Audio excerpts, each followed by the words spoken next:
次の順番は5。 11월 16일 자정이 살짝 넘은 시간, 오마에자키의 집에서 큰 굉음과 함께 검은 연기가 뿜어져 나오게 되고요. 출동한 경찰인 고테가와가 폭파 현장에 도착해보니 발견된 시신은 눈으로 확인하기조차 힘들 정도로 살점들이 사방으로 터져 죽어있는 것을 보게 됩니다. 그리고 현장 한 구석에는 오늘은 폭죽을 사왔다. 그리고 개구리 안에 넣고 터뜨렸다.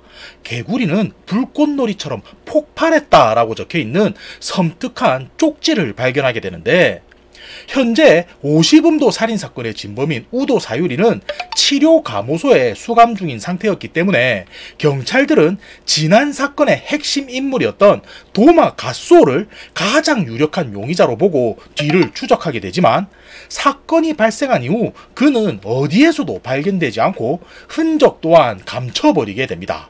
자, 근데 여기서 보시면 3명의 인물들이 화면에 띄어져 있을 텐데, 전작인 개구리 남자를 보셨다면 이해가 쉽겠지만 혹여나 기억하지 못하시는 분들을 위해 다시 한번 설명드리자면, 오마에자키 교수 같은 경우는 자신의 딸과 손녀가 후루사와 후유키라는 남성에게 무참하게 살해당했지만 母親を殺した上で暴行 심신미약으로 빠져나간 것에 복수를 다짐한 인물이고요. 평소 환자들을 자신의 집에서 보살피며 치료하기도 했는데, 그중 우도 사유리라는 여성이 과거에 트라우마를 가진 것을 알게 되어 그녀를 자신의 복수기로 이용한 인물이 됩니다. 그리고 우도 사유리는 겉으로 봐선 평범한 여성으로 보이지만 내면엔 필요를 위해 자신의 아들마저 살해하는 괴물이자 사회가 만든 비극적인 인물로 묘사가 되는데, 앞서 언급했던 바와 같이 현재는 수감 중인 상태이고요. 마지막으로 도마 가쏘 같은 경우는 전작에 이어 이번 작에서도 중요 용의자로 지목이 되는데, 자폐장애를 겪고 있어 인지 능력이 다소 떨어지고 스스로를 개구리 남자라고 믿고 있는 인물이 됩니다. 자, 그럼 이 3명, 아니다, 그 후루사와까지 포함해서 4명 화면에 표시한 후 다시 이야기를 이어갈 텐데, 날짜는 며칠이 지난 11월 20일이고요. 과연 자폐장애를 겪는 도마 가쏘가 폭탄을 만들어 오마에자키를 살해하는 것이 가능했을까 하며 고민하던 고테가와는 직경 3m 정도 되는 커다란 황산 탱크에 사토라는 남성이 빠져 사망했다는 소식을 전해 듣게 됩니다. 그리고 처음엔 마스크를 쓰지 않은 남성이 가스에 중독되어 사고로 추락된 것으로 보였지만, 이후 주변에서 황산에 개구리를 넣었다, 눈 깜짝할 사이에 녹았다, 이번에는 사부터 시작해야지 라고 적힌 당혹스러운 쪽지를 발견하게 되는데, 사행이면 사시스세소가 되기 때문에 다음은 시로 시작하는 인물을 죽이겠다는 예고장과 같은 거였고요. 경찰들은 왜 도마 가쏘가 가행을 건네뛰고 갑자기 사행으로 범죄를 저지른 건지 혼란스럽긴 했지만, 우선 지난 개구리 남자의 사건을 돌이켜보며 사토라는 남자가 왜 지목되어 살해당하게 된 건지에 대해 조사를 진행하게 됩니다. 헌데 그의 집을 찾아가고 부모님과 대화를 나눠봐도 사토라는 인물은 오마에자키 교수나 그 외 다른 사람들과의 접점이 전혀 나오지를 않았는데, 11월 29일 여전히 도마 가쏘의 행적이 묘연한 가운데 또 한 번 개구리 남자의 메시지가 발견이 되게 되고요. 이번엔 지하철역에서 차량에 치이는 사고를 당한 시오미라는 여성의 근처였는데, 영무원이 밤새 선로에 튄 잔해를 수습하고 개찰구 쪽으로 올라가 보니 개구리를 선로로 떨어뜨렸다. 뼈도 살도 껍질도 모두 납작해졌다. 역시 전철은 굉장하다라고 벽면에 적혀있는 것을 발견하게 됩니다.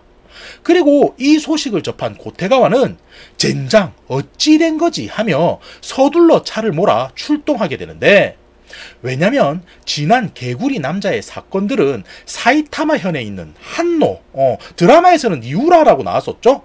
아무튼 이 도시에 한정되어 있었지만 이번에 사건이 발생한 장소는 도쿄에 있는 간다역이었기 때문이고요. 거리상으로만 본다면 얼마 떨어져 있지 않은 위치이긴 하지만 지역 자체가 달라지다 보니 이번엔 범위가 도쿄까지 늘어난 건가 하는 생각을 고테가와는 가지게 됩니다. 헌데 막상 도착해 시오미라는 여성에 대해 조사를 해보니 이번에도 오마에자키 교수와의 접점은 나오지가 않고 그녀는 그저 평범한 회사원일 뿐이었는데 CCTV 내용을 확인해봐도 그녀는 키가 작아 어쩌다 선로로 떨어진 건지 보이지가 않았고요. 개찰구에 쓰여진 메시지 또한 기둥으로 가려진 사각지대에 적혀 있었기 때문에 범인으로 추정되는 도마 가수오의 모습은 확인할 수가 없다는 것만을 알게 됩니다.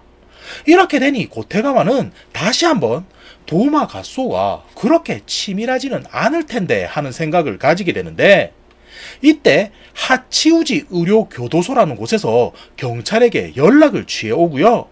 우도 사유리가 방심을 틈타 교도관을 제압한 후 여자 간호사의 옷으로 갈아입은 뒤 탈옥을 했다는 소식을 전해주게 됩니다. 자, 그러니까 스스로를 개구리 남자라고 생각하는 도마 가수오와 진짜 개구리 남자였던 우도 사유리가 동시에 세상에 풀려났다는 말인 건데, 고테가와는 이들이 행여나 만나게 된다면 큰일이 발생할 수도 있다 여기게 되고요. 서둘러 그녀가 있을 만한 곳을 조사해 보지만 우도 사유리의 모습 또한 도마 가수오와 마찬가지로 행적이 묘연하기만 합니다. 이제 날짜는 12월 4일로 넘어가게 되고요. 사건 접수를 받은 고테가와가 사이타마에 위치한 제재소에 도착해보니 폐자재를 처리하는 분쇄기 안에 스에마스라는 남성이 반쯤 갈려 너덜너덜해져 있는 것을 확인하게 됩니다. 그리고 그 밑에는 개구리를 열심히 으깨니 물감처럼 되어간다, 이걸로 그림을 그려볼까 라고 적혀있는 쪽지가 발견이 되는데, 이번 피해자는 현장에서 10km 정도 떨어진 종합병원의 의사였고요. 고테가와는 차가 없는 도마 가수오가 이 남자를 손수레에 싣고 여기까지 끌고 오려면 적어도 3시간은 걸렸겠군이라고 생각하게 됩니다. 헌데 이번에는 지난 사건들과는 달리 스에마스로부터 오마에자키와의 접점을 찾아내게 되는데, 그건 과거 그의 딸과 손녀를 죽였던 후루사와와 관여가 되어 있었고요. 그가 법정에서 심신미약 판정을 받도록 정신감정을 한 것이 알고 보니 이번에 죽어서 발견된 스에마스였다는 것을 확인하게 됩니다. 자, 이렇게 되니 고테가와는 도마 가수오가 아무나 죽이는 게 아니라 오마에자키의 집에 방문했다 무언가 수첩 같은 걸 들고 나왔을 거라고 유추하게 되는데, 이 말을 풀어서 다시 설명하자면 처음 도마 가수오가 오로 시작되는 인물인 오마에자키를 죽인 후 다음 타겟을 누구로 할지 고민을 했을 거라는 말인 거고요. 그때는 평소 뒤에서 조종하던 우도 사유리 또한 없었기 때문에 결국 오마에자키가 가지고 있던 수첩을 참고했고, 분명 그 안에 후루사와를 원망하는 글과 스에마스라는 이름 또한 있었을 거라고 유추하는 상황이 되는 겁니다.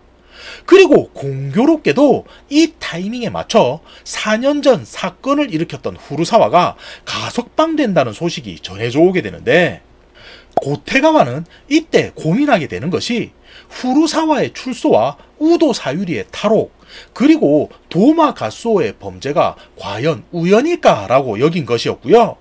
지금 벌어지고 있는 연쇄살인은 사시스세소 순으로 진행되고 있지만 분명 후루사와라는 존재는 이번 사건과 관여가 있을 것이고, 우도 사유리 혹은 도마 가수오가 반드시 그를 찾아갈 것이라고 여기게 됩니다. 그리고 여기서 이야기는 후루사와가 보호감호소 밖으로 발걸음을 내딛는 장면으로 넘어가게 되는데, 그는 지난 4년간 미친놈들 사이에서 연기를 하느라 나도 참 고생이 많았군이라며 스스로 위안하는 모습을 보여주게 되고요. 이로 인해 전작에서 그의 변호를 맡았던 에토 가주요시와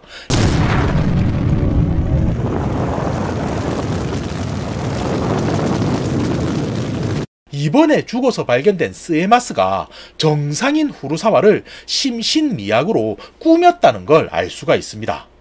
그리고 여기서 또 한 번 장면은 이런 후루사와를 미행하고 있는 고테가와의 모습을 보여주게 되는데, 이날 오전 국민당 국회의원인 세가와 앞으로 개구리를 자전거로 깔아뭉갰다. 내장이 터져서 움직이지 않았다. 하지만 재밌어서 계속했다라는 편지가 전해졌기 때문에 다른 병력들은 모두 그의 경호를 위해 투입된 상태였고요. 고테가와는 정말 자신의 생각이 맞는 걸까 하며 후루사와를 멀리서 지켜보던 중 웬 노숙자 복장을 한 남성이 그에게 다가가더니 품에서 주사기를 꺼내어 위협하는 장면을 목격하게 됩니다. 그래서 고테가와는 역시 내 생각이 맞았어 라며 그만둬 도마 가쏘 라고 외친 뒤 단숨에 달려가 그를 제압하게 되는데, 여기서 반전이 발생하는 게 후드를 눌러쓴 노숙자 남성은 도마 가쏘가 아닌 오마에자키 교수였던 거였고요. 그는 사건이 벌어지기 전 얼마 후면 후루사와가 가석방된다는 소식을 접하곤 그를 죽이기 위해 지금껏 계획을 짰던 게 되는 거였습니다. 그리고 그게 뭐냐면 예전 우도 사유리 마냥 자신의 집에서 생활하고 있던 환자를 자신인 척 꾸민 후 폭파시켜 위장을 하는 거였는데, 도마 가쏘 또한 이때 따로 죽인 후 사람들이 찾지 못할 곳에 시신을 감춰두고 있었던 거였고요. 물론 그냥 시신만 바꾸면 안 되다 보니 일부 자신의 DNA 같은 흔적을 고의로 남겨놓아 혼란을 주었다고 설명을 합니다. 자, 근데 압니다. 알아요. 하지만 작가가 누구라고요? 나카야마 시칠이다. 이제 이해가 되시죠? 암튼 원래 계획은 스에마스와 후루사와를 죽이는 거였는데, 개구리 남자의 범행인 척 하기 위해 사고로 죽은 사토 곁에 쪽지를 남겨 살해가 된 것 마냥 위장을 했던 거였고요. 시오미 또한 원래는 단순 자살인데 도쿄에서 선로에 뛰어든 여성이 있다는 정보를 얻은 후 밤중 찾아가 개찰구에 메시지를 몰래 남겨놓았던 게 되는 겁니다. 그리고 최종적으로 국회의원인 세가와에게 이목을 집중시킨 후 자신의 진짜 목표였던 후루사와를 오마에자키가 찾아온 게 되는 거였는데, 어이없을 정도로 간단한 사건이지만 아무도 본질을 눈치채지 못한 걸 고테가와만이 파악해 뒤를 쫓았던 거였고요. 그렇게 오마에자키 교수는 최종 목표를 눈앞에 두고 체포가 되는 결말로 이어지게 됩니다. 자, 그럼 이렇게 소설이 끝이 나냐 한다면 그건 아니고요.